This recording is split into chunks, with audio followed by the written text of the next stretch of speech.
Hello everybody and welcome back to Pravus Gaming and more Democracy 3 Presidential Suite playing as Soviet Russia.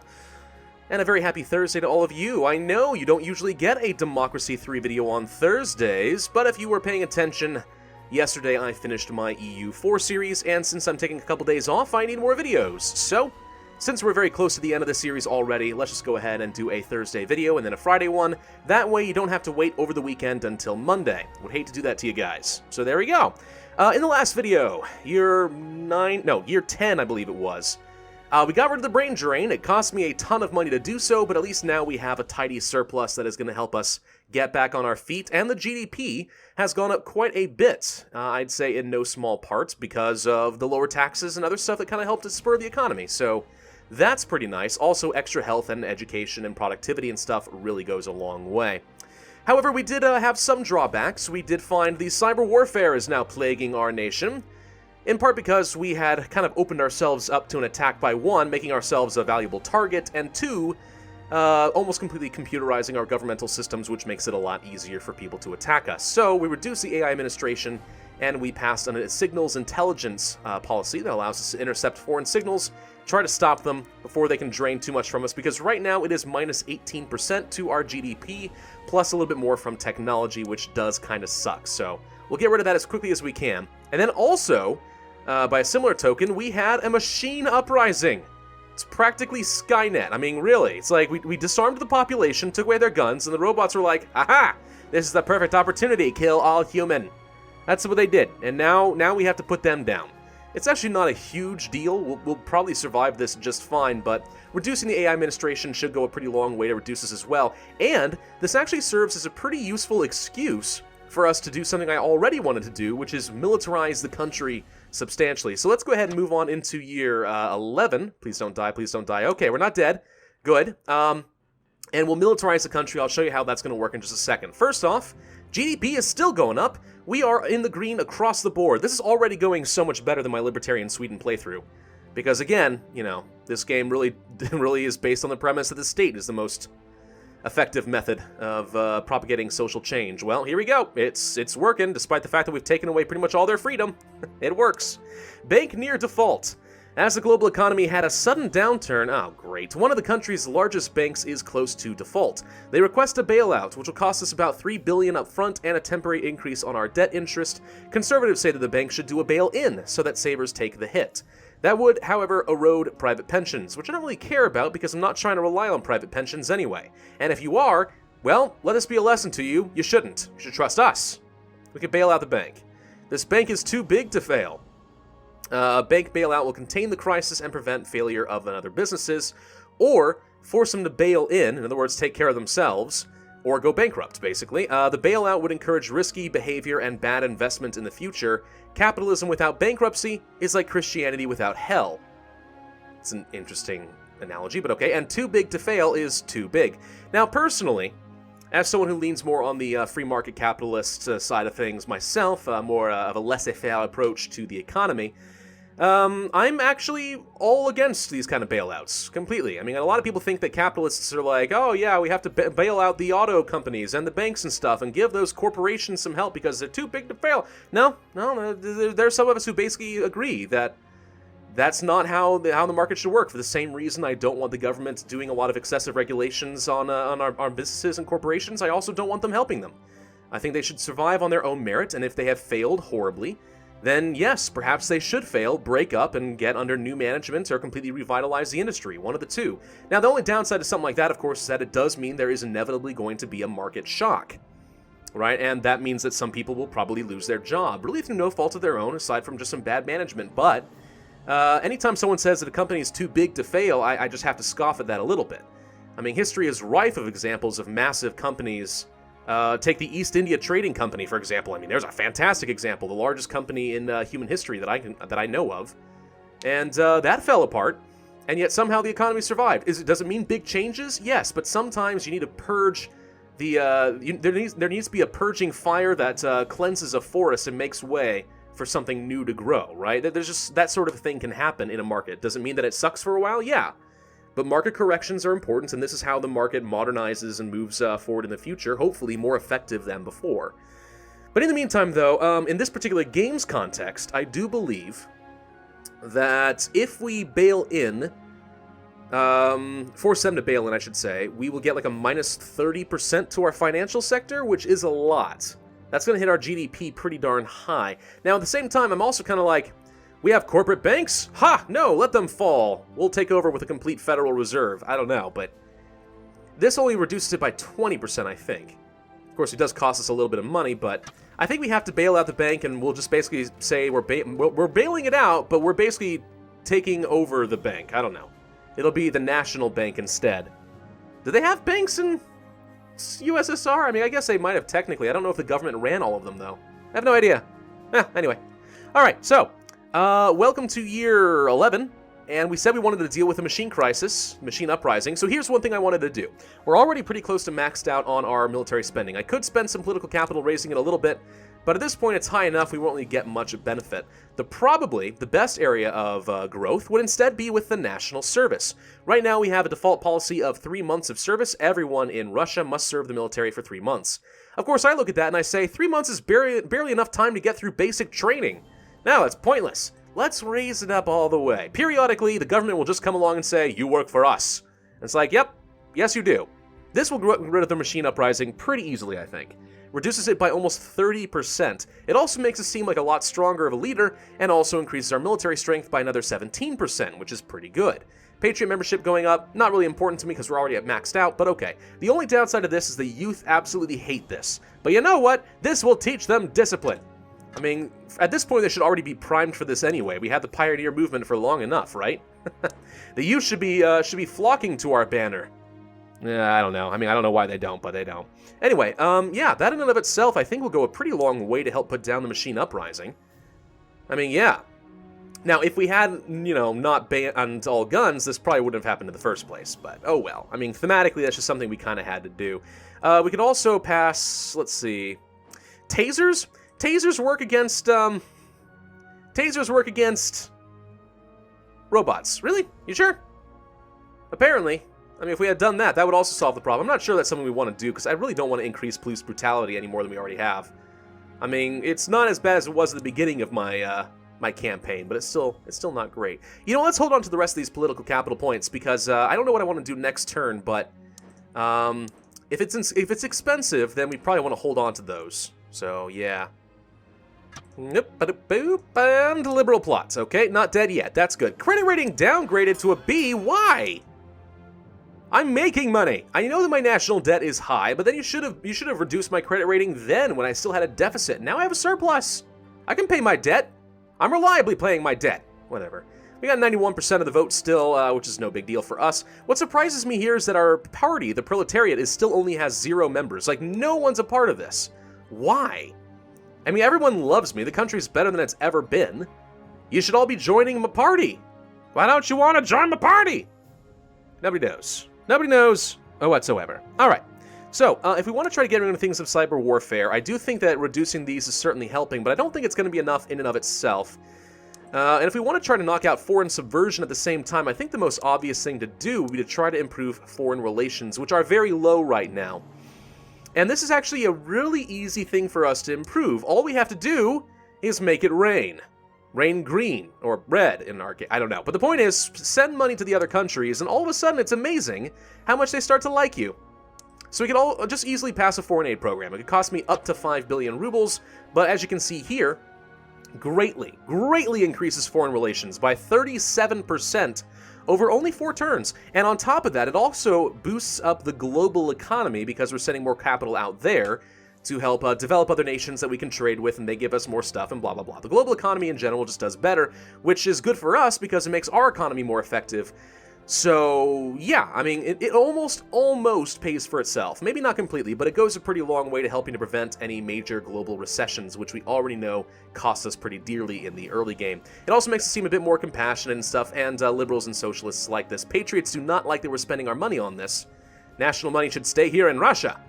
But hey, if it can get rid of that cyber warfare, then that in and of itself will pay for itself easily. Get our GDP up by another 20%? Yes, please. Socialists do like this, and I've always been kind of interested in this a little bit.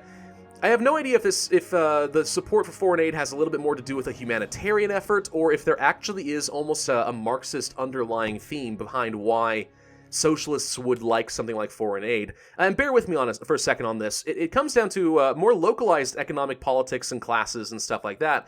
In my discussions with a lot of socialists, there seems to be sort of, I don't know if they would say it this way, but there seems to be sort of an understanding that if one person is prosperous and phenomenally wealthy, and he must have done so at the expense of other people, right? It's almost like it's a zero-sum game. If one person wins, then someone else must lose, right? That sort of seems to be the idea, and therefore there must be something unfair. He had some sort of advantage or something like that. Therefore, it is fair to tax him more and give to those who lost because, I don't know if he necessarily cheated, but he did something that made him win at the expense of other people. This helps bring it back down, not at the expense of anyone. That's sort of the socialist underlying principle behind that. Which in and of itself, by the way, is something I phenomenally disagree with because economics does not have to be a zero-sum game. In fact, quite the opposite. Two people voluntarily making a transaction, I mean, monetarily, yeah, it might be a zero-sum game, but both parties walk away with something they wanted more than whatever they were trading away, which means both sides can win in a voluntary transaction. That's just sort of my perspective on that. But anyway, I'm wondering if that sort of idea that one person who's phenomenally successful did so at the expense of others translates a little bit into international politics, and maybe some of the socialists in the comment section can help me understand that a little bit.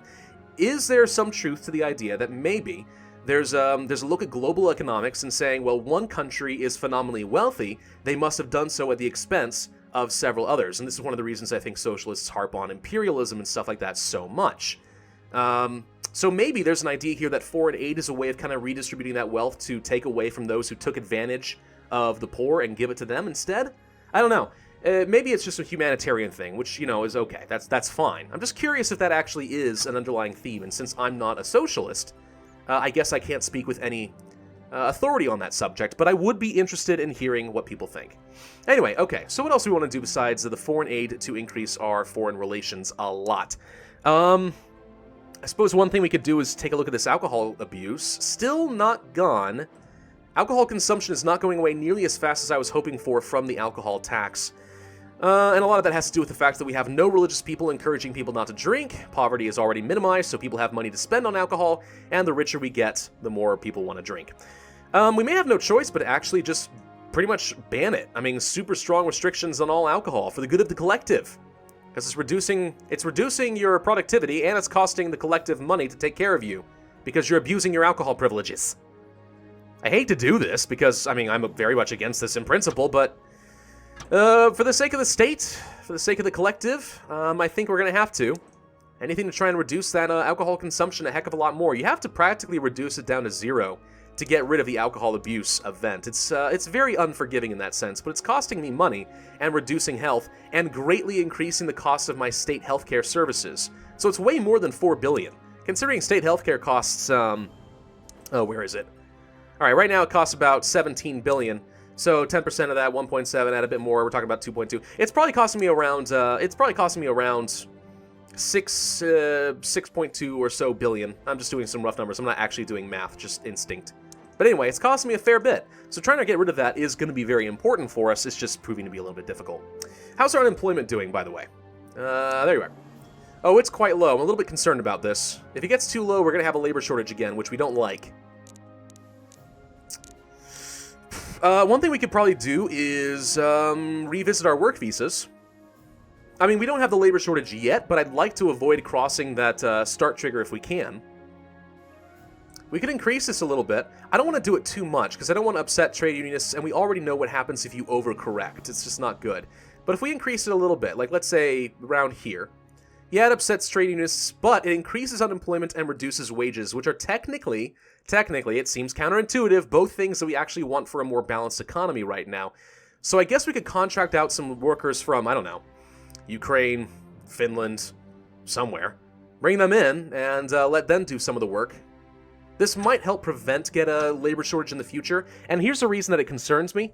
I'm not going to do it now, but next video I'm definitely going to do the planned economy, which basically has mandatory employment and reduces unemployment a ton, which means we are guaranteed to get the labor shortage. So anything that helps increase my unemployment now actually could be good for us kind of in the future. So I'm gonna do that, I think. I'm gonna save the rest of my points for right now, though, because I have some stuff that I want to do that I know is gonna be very costly. So let's hold out. There we go, words. Hold out on that and move on to the next turn. Liberal plot, still not dead. Okay, space colonization. Russia can into space? Really? Our nation has founded settlements in other celestial bodies. These outposts might help us provide rare earth metals, neutralize global warming, and protect our planet from asteroids. In a distant future, they can even provide a new home for displaced Earthlings. Really? It's our space program plus our technology plus the very strong aerospace industry. It's increasing our tourism, which is not going to mean much to me. It does technically reduce immigration and the average temperature a tiny bit. I guess immigration makes sense. People are emigrating out of Russia and to our Russian colonies. Holy crap, guys. That's awesome. It's, yeah, wow, it's kind of like off-road trading company going on here. I like it.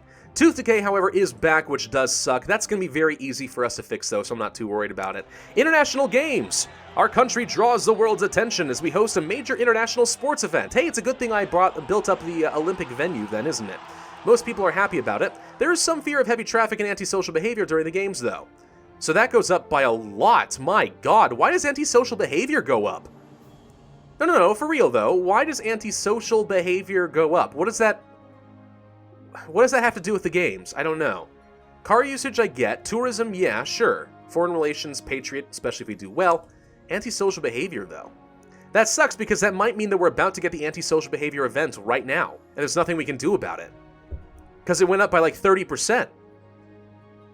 Seems a little bit ridiculous if you were to ask me, but okay. How's cyber warfare? Cyber warfare is about to go away. Excellent! Okay, so say goodbye to that, and our foreign relations is spiking up, in part because of the foreign aid and the international games, so that alone was enough to get us over that stop trigger. We're about to get rid of that and improve our GDP by 14%. Thank you, Lord. Also, foreign subversion is going down substantially because people don't hate me anymore, so that's nice. And machine uprising is going down as we press more people into military service and the AI administration continues to tick away. So I think that both of those events are more or less solved. Alcohol abuse is going down because alcohol consumption is now going down, so that's helpful. Is it enough in and of its own right? I don't know. Hey, let's take a look at that dental program and see if we can fix this before it becomes much of a problem.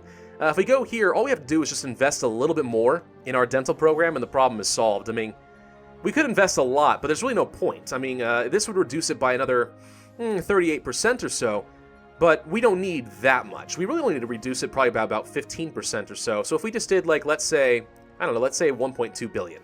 That would reduce tooth decay by another 20%. That should be plenty, and it increases our health by another 4% for relatively cheap. Honestly, this is a pretty cheap way to increase our health. It's really not that bad. We just don't need this much, so why bother? But it does increase our poor earnings and our quality a little bit, and socialists are happy. We will subsidize your exams. Don't let your teeth rot.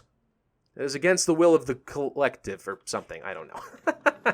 Anyway, all right. So, what are some other things that we want to do? Let's take a quick look at something. Okay, so the environment is going down. That does concern me a fair bit. I was hoping that we'd stabilize this environment and keep it kind of close to maxed out with some of these programs, energy efficiency and all sorts of stuff. But as the GDP is growing, you can usually expect your environment to start getting worse and very quickly spiral out of control if you are not paying some attention. One thing we could probably do if we wanted to fix this is go to air pollution controls. And, ooh, it really hurts our productivity. That kind of sucks. Oh, this actually is a little bit harder to swallow than I thought it was. But it does reduce CO2 emissions, air pollution. It reduces process industry, which sounds bad for the economy because it is, but process industry, I believe, yeah, has gotten so strong for some reason recently, I think because our productivity is so high, that it's killing the environment. So reducing that a little bit could be good for us. It does directly improve the environment. It's the productivity that hurts me here. That's what I'm more upset about. So we definitely don't want to go maxed out. That's too much. But if we went to, let's say, kind of middle of the road here, reducing my productivity that much really hurts, but we're looking at improving the environment by about 7%, and reducing pollution, CO2 emissions, process industry will have a double whammy effect for us. I think we have to do this to some extent. The richer we get, the more you have to do about environmentalism. It's just, that's how this game works. So it hurts to lose that economic benefit, but I feel like we kind of have to do that. Otherwise, we're just kind of in trouble. The other thing we really ought to be doing is trying to reduce car usage, but honestly, at this point, I feel like it's kind of pointless. It's going to be going up, up, up no matter what we do, right? I don't know. Anyway, what are some other things that I want to do? Well, I did say that every video I want to continue making progress moving toward the proper USSR. And if we're going to be going proper socialist/communist, well, that means is we really ought to be getting rid of private things. Private education, for example. Don't want to see that. Let's see. Private schools. Private schools are already pretty much minimized, but just as a matter of principle, I think it would make sense, this video, for us to go ahead and do things like ban private education. Right? Those who have money, who have an advantage, shall not pass on that advantage to their children by giving them an advantage over everyone else. No! The government is the source of all of our education. We control the school books, the curriculum, and this way we know everyone is treated absolutely equally and no one has any special favors. There we go, let's see. To make sure that kids learn things right and are not influenced by strange ideas. There we go. Now that no more so-called elite schools exist, every kid now has the same chance to learn and become something great, boosting equality in the process, all children from all classes and income levels mixed together. Let's do it! Now this is interesting. Even on low levels, it pretty much permanently gets rid of private schools. Is this scaling correctly, or is that a bug? I feel like if it's low, it should be like right here, and you want to max it out to get rid of private schools entirely. Huh. Well, once you get to this point, is there any real reason not to just go the full 9 yards? It doesn't cost me anything. The only downside is it really upsets capitalists and wealthy who already hate me. But equality goes up, socialists love it, and socialist membership goes up. Yeah, once you get to this point, I guess in our playthrough, there's no reason not to go for a total ban. Alright, ban that private education. That private education. For them rich bourgeois kids. No way. In Soviet Russia, everyone shall be treated equally. I think that's how that works, right? Absolutely. I guess we go ahead and move on to the next turn, and we'll save up the rest of our political capital to do the same thing to healthcare. Now the capitalists want me dead. No surprise. Cyber warfare's at an end, and we've maxed out the GDP! Yes! Oh, we're doing so well. Cyber warfare is gone. Our nation is secure again. Space missions without return? Our space agency considers to send out manned space vessels without the capacity to return. These missions would allow fast space colonization, but they meet protests from state employees and the religious who don't exist. So it's just state employees. We could improve it. Futurist philosopher says we must be prepared to sacrifice and boldly go where no one has done before. No one has gone before? You mean? Or ban them. Deeply unethical. Spaceport chaplain. I don't care what this chaplain says. For the glory of the motherland. No, wait, what frickin' accent was that? For the glory of the motherland, we shall absolutely allow for willing volunteers to sacrifice themselves for the good of the Russian people. We shall space colonize even faster. Yeah, see? There you go, it increases it by 10%. Perfect. That reduces immigration and the average temperature and increases tourism. Is tourism even a thing for us right now? I don't feel like it is. Well, it did for a while we had the games. And that was kind of nice for the GDP, but otherwise, kind of meh. So GDP is actually maxed out thanks to the cyber warfare being gone. And we're making 24 billion surplus right now. Why is it so low? I feel like it should be more than that. Oh, the global economy is stagnating. Well, that's probably not helping much, but oh well. Foreign subversion is not gone? I feel like it should be. How's the machines doing? Okay, machines are still ticking away, bit by bit. I think that we will see them go away pretty soon. What about alcohol abuse? Well, alcohol consumption went up because we made more money. Of course we did. Religious membership is at 1.3%. Dental program, not going away as fast as I thought it would, but this should go away on its own. I think we only needed about 10% and we gave it 20, so that should be more than enough. In the meantime, our health should be doing pretty darn well. Yeah, we're maxed out on that front as well. Luddite riots, never going to go away, probably. Air pollution, even though we did some more pollution controls and car emission limits, it's still having trouble. That's just how powerful the GDP is. I don't think there's anything else we really care that much about right now. What about dementia? Dementia is going down. That's good, at least. Okay. Okay, well, if that's the case, then I guess we go ahead and follow through with our plan and also start banning private healthcare. Why should some people enjoy better or experimental healthcare while others have to toughen it out? That's not fair. Banning private healthcare will make sure that no one gets special treatment, while everyone gets what is needed for him or her to get well again. Nobody's health should be determined by the size of their bank balance. I wholeheartedly agree. And it has the exact same scaling thing. That's interesting. It actually seems to do the exact same stuff across the board as banning private health education It just changes which industry you're affecting. But equality goes up, socialists like it, their membership goes up, capitalists and wealthy are upset. Yeah, I mean, yeah, if we're going to go for a proper USSR, then we have to ban it. No private healthcare, no private education. You all shall get what you need from the state, for the good of the collective. All right, well, that's pretty much where we have to end the video. Is there anything else we really care about doing right now? Sure, let's do National Armed Forces Week and make the Patriots happy and make myself seem like a stronger leader. Because you know how much those Russians love a good, strong leader. That's why they keep electing Putin. Well, electing. I mean, there's some question about that, a little bit of whether or not the elections are shady, but that's one of the reasons they like Putin so much, is he's a very strong leader. Not necessarily a good man, but definitely gives off them strong vibes, right? So, yeah, there you go. I'm going to hold on to the rest of this political capital. I don't know what I want to do with it next time. Maybe next turn we actually want to do the planned economy. Finally, I know people have been asking for that for a long time. It has to happen, and we're going to do it. Probably in the next video. But I think we're going to end things here, so thank you all very much for watching. I do hope that you enjoyed. If so, then be sure to hit that like button, leave a comment, and subscribe, and I, as always, will see you guys next time.